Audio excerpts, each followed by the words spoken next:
Thank you माननीय सदस्य।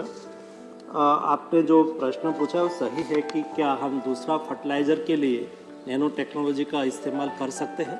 हमने उसका प्रयोग करना चालू किया है। कई इंडियन कंपनी और इंडियन साइंटिस्ट उसके पीछे लगे हैं। नैनो डीएपी बन के अभी वो इंस्पेक्शन के स्टेज पे है। रिसर्च उसका ऑलरेडी हो चुका है। हमारा फर्टिलाइज़र कंट्रोल ऑर्डर में लाने के लिए जो जो पैरामीटर में से उसको पास होना है उसका स्टडी चल रहा है। मेरा मानना है कि आने वाले दिनों में नैनो डीएपी भी आएगा, नैनो जिंक भी आएगा, नैनो सल्फर भी आएगा और भारत के फर्टिलाइज़र सेक्टर में बहुत बड़ी क्रांति, विश्व के फर्टिलाइज़र सेक्टर में बहुत बड़ी क्रांति इंडिया से होगी। माननीय अध्यक्ष महोदय, नैनो फर्टिलाइज़र का रिसर्च हुआ और उसका कमर्शियल प्रोडक्शन पर आने के पहले उसका अनेक टाइप का उसके पास bio safety and toxicity study की गई है। डिटेल अध्ययन के बाद डिपार्टमेंट ऑफ बायोटेक्नोलॉजी द्वारा उसको अनुमति दी गई है। हमारे सारी बॉडी के द्वारा जो रिसर्च को अनुमोदन करती है, सब बॉडी के द्वारा रिसर्च करने के बाद ये रिसर्च हुआ है। माननीय सदस्य को मेरा सुझाव है कि इंडिजिनियस रिसर्च देश के किसानों के लिए है और दुनिया भी उसके प्रति देख रही है।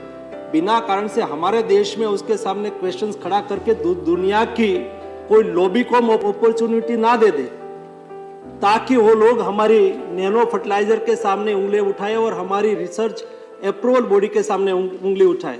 उसके बाद डिटेल में ह्यूमन, एनिमल, बर्ड्स सभी पर और ऑर्गेनिज्म पर उसकी क्या इफेक्ट होती है, सारा डिटेल स्टडी करके वो मार्केट में लाया गया है। एक बार तो मुझे ऐसा क्वेश्चन पूछा गया एक बॉडी के द्वारा, माननीय मंत्री जी आप नैनो यूरिया ला रहे हैं तो क्या है नैनो यूरिया? यूरिया का स्मॉल पार्टिकल वो हवा में उड़ता उड़ता जाएगा, 10 किलोमीटर दूर जाएगा, वहाँ इफेक्ट करेगा। मैंने कहा क्या है वो?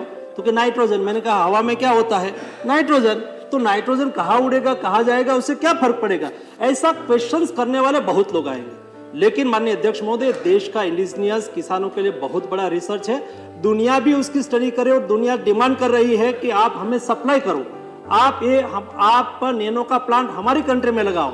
ऐसा डेवलप्ड कंट्री भी आज हमारा नैनो यूरिया के रिसर्च के सामने देख रही है। हमारा इंडिजिनियस रिसर्च हमारे देश की संपदा है। धन्यवाद। यूरिया फर्टिलाइजर का प्रश्न बहुत महत्वपूर्ण प्रश्न है। जैसा सम्मानीय सदस्य ने पूछा है कि यूरिया फर्टिलाइजर की रिक्वायरमेंट के अनुसार प्रोडक्शन है कि नहीं है। माननीय अध्यक्ष महोदय, मैं आपके माध्यम से सदन को ये बताना चाहूँगा, देश को भी बताना चाहूँगा कि यूरिया फर्टिलाइजर का कंजप्शन प्रतिवर्ष देश में 350 से 350 लाख मेट्रिक टन होता है। 240 से 245 lakh metric ton indigenous production होता है। 70 से 80 लाख मेट्रिक टन हमें इंपोर्ट करना पड़ता है। ये इंपोर्ट पर डिपेंडेंसी कम हो, इसलिए प्रधानमंत्री मोदी जी ने तय किया कि देश में ही उर्वरक का प्रोडक्शन हो, यूरिया का प्रोडक्शन हो। इसलिए 5 प्लांट 2016 में रिवाइवल के लिए एक डिसीजन लिया गया। उसमें से 4 प्लांट, 2 प्लांट का इनॉग्रेशन किया गया, रामागुंडम और गोरखपुर राष्ट्र को समर्पित किया गया। सिंदरी और बरूनी दोनों का प्रोडक्शन चालू हो चुका है, थोड़े दिन में उसका भी इनॉग्रेशन किया जाएगा।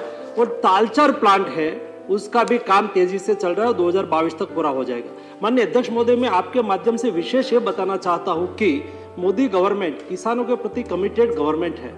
फर्स्ट क्वार्टर 2022 और सेकंड क्वार्टर में फर्टिलाइजर की प्राइस एकदम बढ़ गई और इंटरनेशनल प्राइस बढ़ने से एक डीएपी बैग की प्राइस 4000 रुपया हो गई और हम किसान को 1350 रुपये देते थे। ऐसी स्थिति में प्रधानमंत्री जी ने हमें आदेश दिया, यूरिया की प्राइस भी वैसे ही बढ़ी, वो भी 4000 के नजदीक हो गई और वो हम 266 रुपीज में एक बैग देते हैं। यानी कि उस वक्त यह समय आया था कि क्या हम प्राइस बढ़ाए किसान के पर या तो सब्सिडी बढ़ाए।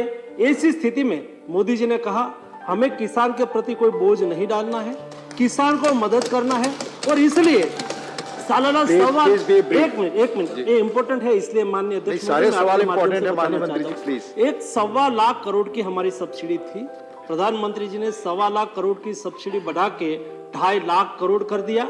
किसान पर बोझ नहीं आने दिया और किसान को आज पर्याप्त मात्रा में खाद मिल रहा है। एक माननीय प्रधानमंत्री जी के एफर्ट से हुआ। Thank you.